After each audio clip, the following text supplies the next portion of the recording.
छात्रों, आज हम विश्वसनीयता के बारे में विस्तार पूर्वक अध्ययन करेंगे। जैसे कि आप पूर्व में जान चुके हैं कि परीक्षण हम किसी योग्यता को मापने के लिए करते हैं, और एक अच्छे परीक्षण के मापन के लिए मैंने कसौटियां बताई थी कि इन कसौटियों के माध्यम से आप परीक्षण के वैल्यू जान सकते हैं कि कितना अच्छा परीक्षण है और कितना बुरा है। उस परीक्षण की दो मुख्य कसौटियां थी, एक व्यवहारिक कसौटी और एक तकनीकी कसौटी। तकनीकी कसौटी में हमने देखा था 6 कसौटियां थी, जिसमें से मैंने आपको कल बता दिया था कि 2 प्रमुख कसौटियां होती हैं, एक विश्वसनीयता और एक वैधता। छात्रों, आज हम विश्वसनीयता के बारे में विस्तार पूर्वक अध्ययन करेंगे। विश्वसनीयता से तात्पर्य प्राप्तांकों की परिशुद्धता से होता है। वैज्ञानिक अर्थ में विश्वसनीयता से तात्पर्य प्राप्तांकों की संगति से होता है, जो उनके पुनरुत्पादकता के रूप में दिखलाई देती है।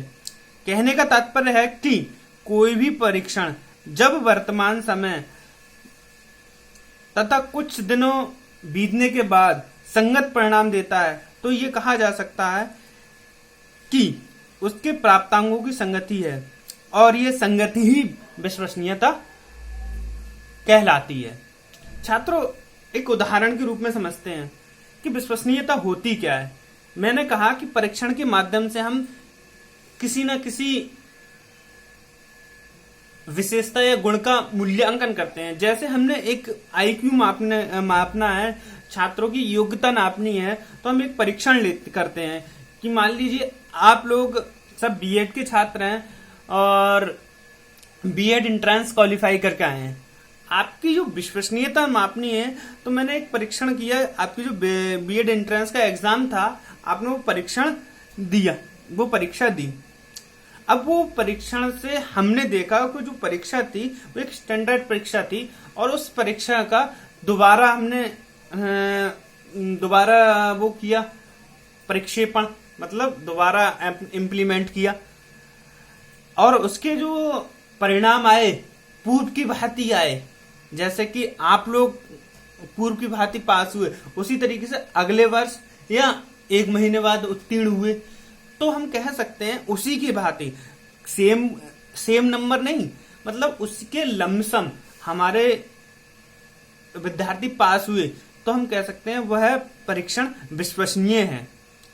क्लियर? या एक और उदाहरण के द्वारा कहता हूं कि जैसे हम बीएड के 100 विद्यार्थी हैं, 100 विद्यार्थियों की मैंने आईक्यू टेस्ट लेने चाहा, और मैंने देखा उस टेस्ट के माध्यम से कि जो बच्चे हैं, मैंने आईक्यू टेस्ट लेने के लिए 100 बच्चों पर इम्प्लीमेंट किया। पहली बार मैंने परीक्षण किया और उसमें से 70 बच्चे पास हुए। अब मैंने दोबारा 1 महीने बाद वह परीक्षण दोबारा लागू किया, तो उसी में से वो 70 या 72 बच्चे पास हुए या 65 बच्चे पास हुए, लगभग 70 के लमसम बच्चे पास हुए।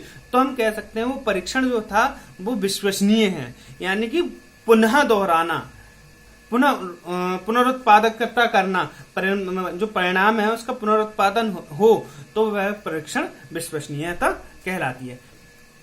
अब विश्वसनीयता आकलन की विधियां के बारे में पढ़ लेते हैं।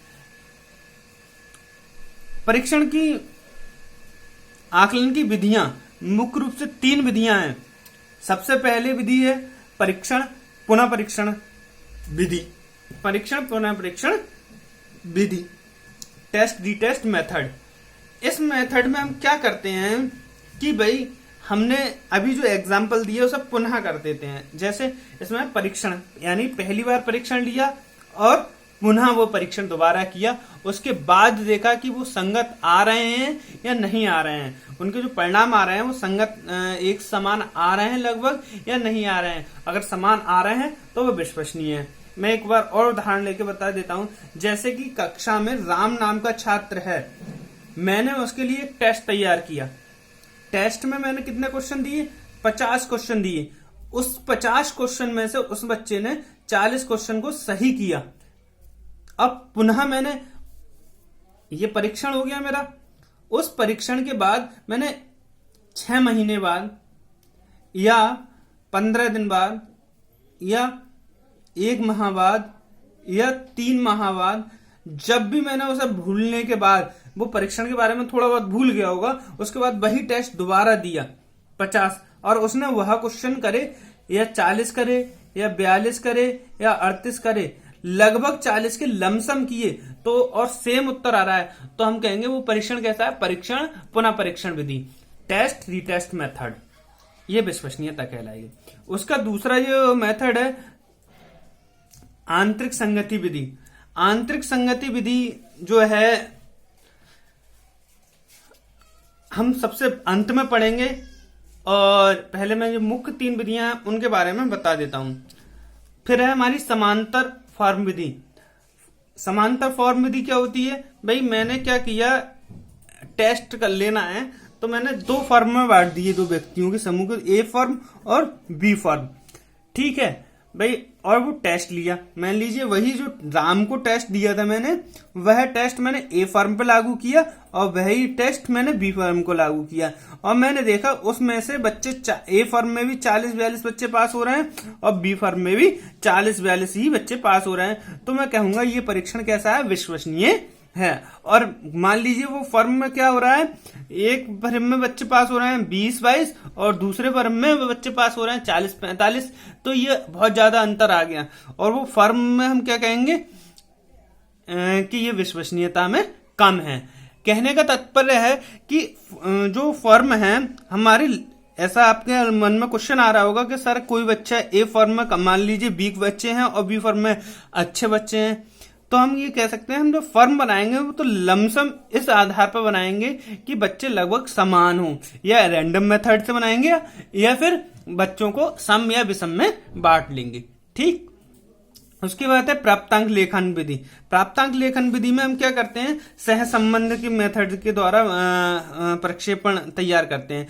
मान लीजिए वही बात हमने एक मेथड बनाया, उसमें हमने सह संबंध कोरिलेशन के माध्यम से हमने बराबर बराबर ग्रुपों में बांट दिया और उसमें देखा, और सह संबंध विधि से हमने उनका मूल्यांकन किया और मूल्यांकन देखा, अगर 50 से कम आ रहा है तो कम विश्वसनीय है, 0.5 से कम आ रहा है तो कम विश्वसनीय है, और 0.5 से अधिक आ रहा है तो विश्वसनीयता उसी क्रम में बढ़ती चली जाएगी, ठीक।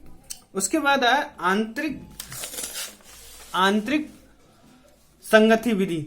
भाई आंतरिक संगति विधि सबसे इंपोर्टेंट भी है, और परंतु ये आपके सिलेबस में बहुत कम है। ये इसमें जो आंतरिक संगति विधि में है, इसमें 4 पार्टों में ये दोबारा बढ़ जाती है। विभक्ति विश्वसनीयता, रूलन तथा फ्लेगन विधि, कूडर रिचर्डसन विधि और गुणांक विधि।